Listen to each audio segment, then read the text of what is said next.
প্রচণ্ড দাবদাহে বিশুদ্ধ পানির তীব্র সংকটে পড়েছে রাঙ্গামাটির বাঘাইছড়ি উপজেলার বাসিন্দারা।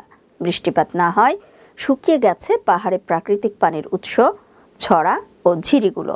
ফলে বাঘাইছড়ির পাহাড়ি এলাকা 4 কিলো, নোয়া আদাম, প্রশিক্ষণ টিলা, বাঙালিপাড়া, জিপতলি, মুসলিম ব্লক, সাজেক, মাচালং, বাঘাইহাট, উগলছড়ি সহ শতাধিক গ্রামে তীব্র পানি সংকট দেখা দিয়েছে।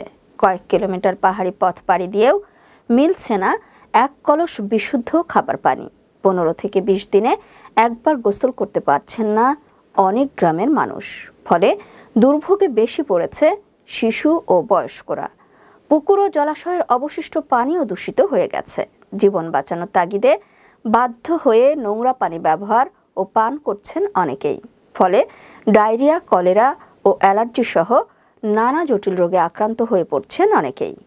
এদিকে 2011 সালে বাঘাইছড়ি পৌরসভার মধ্যমপাড়া ও মুসলিম ব্লক এলাকায় বিশুদ্ধ পানি সরবরাহে 3,10,00,000 টাকা ব্যয়ে প্রকল্প হাতে নিলেও 15 বছরে তা আলোর মুখ দেখেনি।